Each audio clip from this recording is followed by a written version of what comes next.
Dear students, welcome on my YouTube channel study zone by JD sir. Last class में अपन discuss कर रहे थे about the refractive index of the medium. उसी चीज को अपन कंटिन्यू कर रहे हैं due to some technical problem. Last class में पूरा नहीं हो पाया था। Here we are considering the complete of reflection of light. First thing we are discussed about the refractive index. When we are just to be considering a light rays are to be moving from one medium to another medium, it means there is a relation between the refractive index of the medium. It is to be defined in terms of the mu12 or the mu21. mu12 को अपन define करेंगे, it is to be in terms of the mu2 upon mu1. बाद वाला ऊपर आएगा, ये वाला नीचे आएगा. It means mu12 जो होगा, it is to be the refractive index of the medium 2 with respect to 1. Then mu2 and mu1 को अपन कैसे डिफाइन करेंगे? The incident light rays it is to be always into the जो mu1 में होगी, and the refracted light ray is always in terms of the mu2. तो जो incident होगी वो mu1 के रेस्पेक्ट में होगी और जो रिफ्लेक्टेड होगी वो mu2 के रेस्पेक्ट में होगी. Now mu21 it is to be in terms of the mu1 and mu2. तो यहाँ से दोनों का रिलेशन आपके पास क्या निकल रहा है? It is to be in terms of the mu21 equal to 1 upon mu12. तो यदि अपन दोनों को क्रॉस मल्टीप्लाई करें तो we are getting out the 1. In another words यदि अपन फॉर्मुलेट करके करें, mu12 को मैं क्या लिखूंगा? mu2 upon mu1, mu21 equal to mu1 upon mu2. mu2 is to be cancelled out with mu2, mu1 is to be cancelled out with mu1, and we are getting out the 1. Similarly आपके पास ऐसे कुछ भी formulations हो सकती हैं, like we are considering here the 3 mediums. यदि अपन यहाँ पे 3 मीडियम को कंसीडर कर रहे हैं, देन द फॉर्मुलेशंस कौन कौन सी बनेंगी? mu12 कितना बनेगा आपके पास? It is to be mu2 upon mu1. Next कौन सा बनेगा? mu23 सेकंड से थर्ड में जाएंगे, it is to be in terms of the mu3 upon mu2. Next अपन कहां पे जाएंगे? It is to be in terms of the mu31, it is to be the mu1 upon mu3. तो be careful about it कि कई बार आपको इस तरीके के क्वेश्चंस मिलेंगे कि the incident light rays are to be travelled from one medium to another, from second medium to third medium, and from after that वही मीडियम आ जाएगा जो फर्स्ट मीडियम था. लाइक ए टू ग्लास गई, then glass to water गई, then water to air आ गई, या फिर एयर टू वाटर गई, वाटर टू ग्लास गई, and then glass to air आ गई. तो आपके पास आफ्टर सम टाइम्स मीडियम्स क्या हो जाएंगे? वही आपके पास कैलकुलेटेड हो जाएंगे. Now, if you are just to be trying to calculate if their multiplications are also to be equal to 1, mu12 into mu23 into mu31, it is to be equal to कितना होगा? Values put up करेंगे. mu12 कितना होगा? mu2 upon mu1 into it is to be mu3 upon mu2 into mu1 upon it is to be mu1 upon mu3, mu3 mu2 mu1, it is to be equated by 1. It means चाहे कितने भी mediums का change हो, उनका जो आपके पास एक relative refractive index होगा, उन सब का मल्टीप्लिकेशंस क्या होगा? It is always to be equal to 1 होता है. तो यदि सेम मीडियम में वापस आ जाती है तो उनके multiplications of the refractive index क्या होंगे? It is to be equal to 1. Okay, now we are just to be moving upon the laws of the reflection. Reflection के लॉज कौन कौन से होंगे? Again, it is to be related to the laws of the reflection. In case of the laws of the reflection, we are just to be discussing about the two laws of the reflection. First law, here we are considering the first law of the reflection. तो देखिए, start वहीं से करना है जहां से अपन ने reflection को छोड़ा था. रिफ्लेक्शन में अपन ने दो लॉज पढ़े थे. फर्स्ट लॉ अपन ने कहां से पढ़ा था? In terms of the angle of incident equal to angle of reflection, and the second law in terms of the incident ray, reflected ray and the normal are to be in same plane. That's why here we are just to be started with the same formulations, incident ray, reflected ray and the normal. यहाँ पे क्या बनेगा? In this case the incident ray, the reflected ray and the normal, they are to be into the same plane.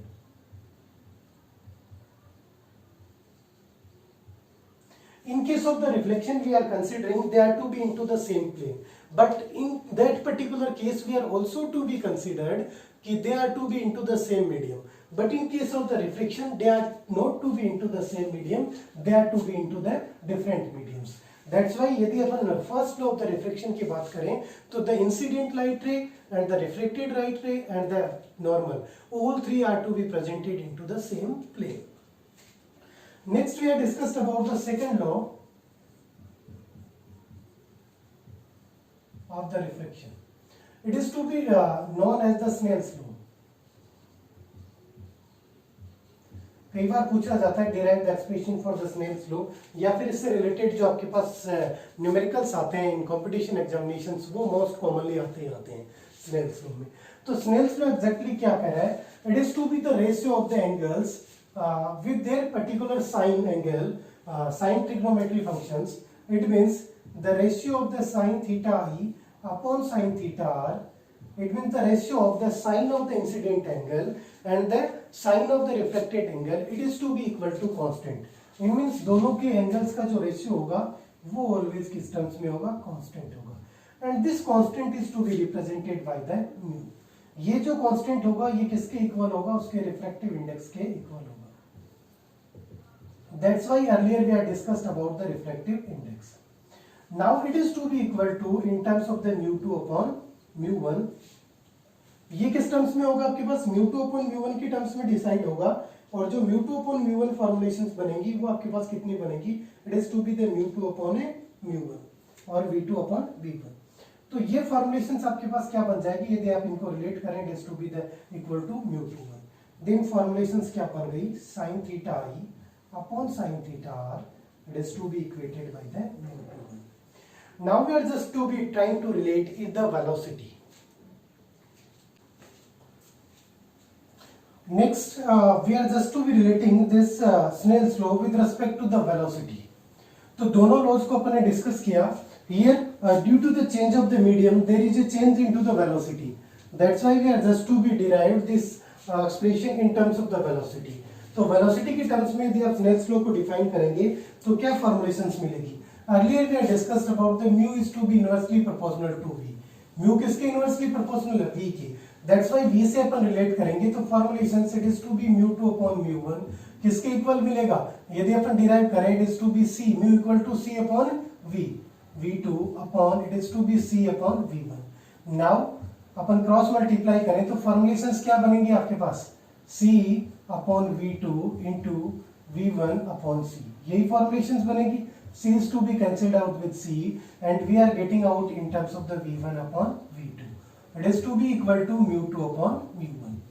Now, as per the Snell's law formulations, sin theta I upon sin theta R, it is to be equated by mu2 upon mu1, and it is to be equated by V1 upon V2. It is to be the Snell's law in formulations of the velocity. तो velocity की terms में आपके पास यही formulations बनेगा. यदि यहां से आप इन थोड़ा सा इसको एक्सप्लेन करें तो we can write down it in this formulations mu1 sin theta i equal to mu2 sin theta r. It is to be the first formulation in terms of the mu1 and mu2, and the second formulation in terms of the velocity, it is to be v2 sin theta i equal to v1 sin theta 2. अब इन दोनों formulation से related कई बार आपके पास numericals पूछे जाते हैं. वो न्यूमेरिकल्स आपके पास किस फॉर्मुलेशंस में होते हैं? चलिए देखते हैं.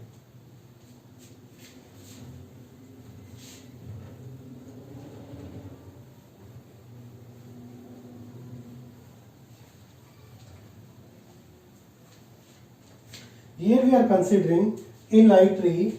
It is to be incident at a particular angle. It means ये आपके पास कोई भी एक सरफेस है जिस पर लाइट रे आपके पास इंसिडेंट हो रही है. The light ray are to be incident at a particular angle theta 30 degree. तो ये जिस एंगल पे इंसिडेंट हो रही है it is to be the 30 degree with respect to normal. It is to be the surface. There is a change into the medium. It is to be the water and it is to be the air. Here we are considering the question number 1. When the incident light ray are to be incident at a particular angle theta equal to 30 degree. It is to be the normal, it is to be your incident ray. Water to air अपन क्या कर रहे हैं? Move कर रहे हैं. Now the formulations आपको किस तरीके से given है? Our motive is just to be calculated the angle of refractions. आपको यहाँ पे क्या कैलकुलेट करना है? थीटा आर कैलकुलेट करना है. And we are also to be calculating the velocity, the comparison or the ratio of their velocities. Velocity ratio.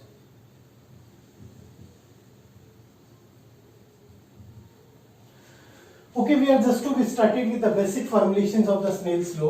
जब अपन इसको सॉल्व करेंगे in terms of the according to Snell's law या फिर as per Snell's law, क्या formulation बनेगी आपके पास?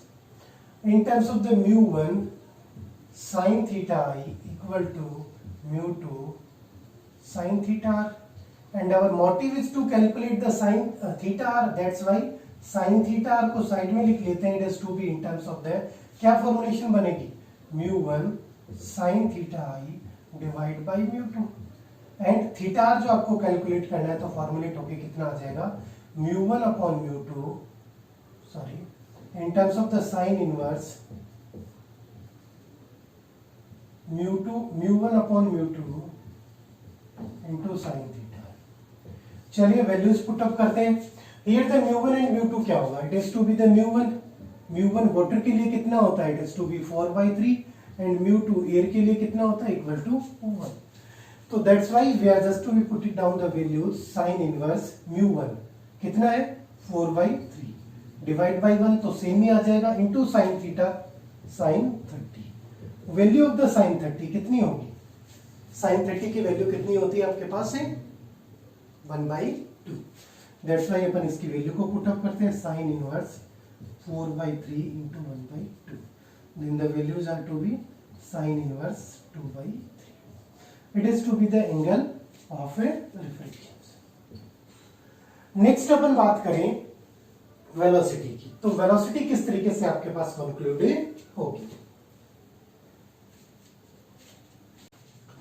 Next calculate करते हैं वेलोसिटी। तो वेलोसिटी के लिए सेकंड फॉर्मुलेशन से अपन यूज करेंगे। क्या फॉर्मुलेशंस थी आपके पास? इन प्लेस ऑफ द μ1 की जगह पे कितना आ जाएगा? v2 sin theta I equal to v1 sin theta r। यही फॉर्मुलेशंस है। sin थीटा I और थीटा r की वैल्यू अपन कैलकुलेट कर चुके हैं, दैट्स व्हाई कोई प्रॉब्लम वाली बात नहीं है, डायरेक्ट पुट अप करेंगे और इसकी कैलकुलेट कर लेंगे।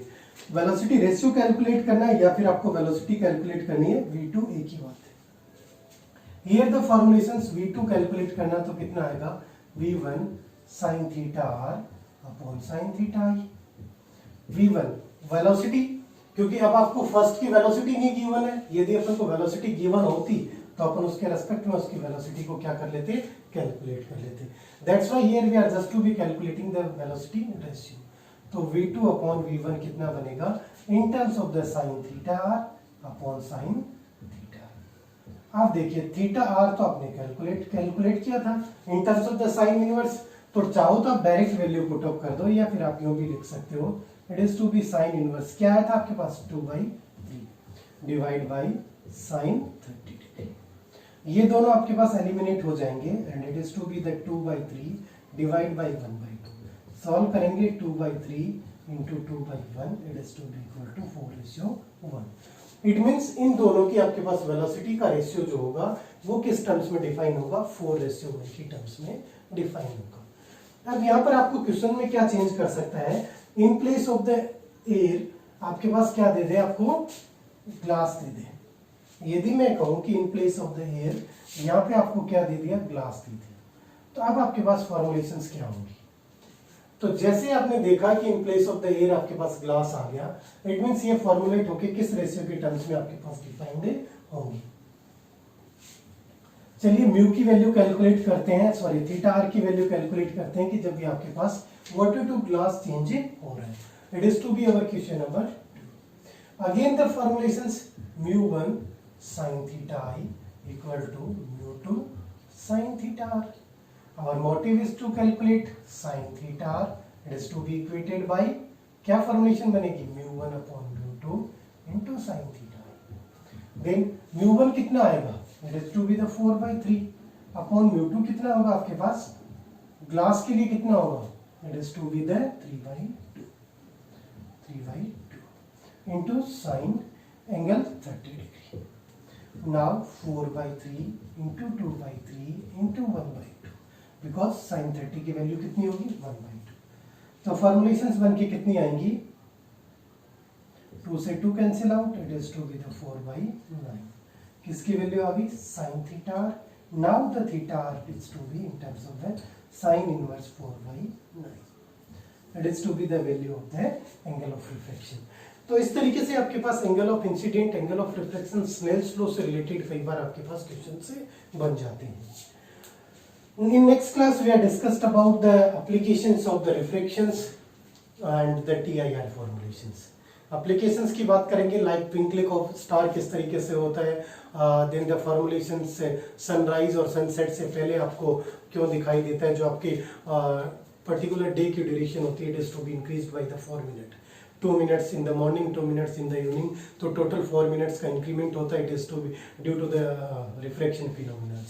तो एप्लीकेशंस की अपन आगे डिटेल्स में बात करेंगे। तो ये जो एप्लीकेशंस होगी इसी टर्म्स में होंगी, आपके पास bending of the object apparent height की टर्म्स में होगी। इट मींस जैसे पहले आप लोगों ने एग्जांपल्स में पढ़े होंगे कि पानी किसी बड़े बर्तन में रखा हुआ सिक्का ऊपर उठा हुआ दिखाई देता है, जब आप पेंसिल को पानी में डिप करते हैं तो वो आपको बीच में से मुड़ी हुई दिखाई देती है।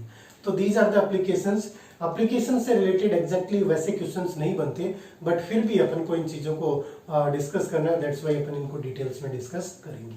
वीडियोज आपको कैसे लग रहे हैं? ऑनलाइन क्लासेस के बारे में पहले ही बता चुका हूँ कि next recently from next Monday next आपके पास लाइव क्लासेस स्टार्ट हो रही हैं। तो जो स्टूडेंट्स उन बैचेस को ज्वाइन करना चाहते हैं वो मेरे व्हाट्सएप नंबर 7737278066 लिख देता हूँ, इट इज टू बी 7737278066।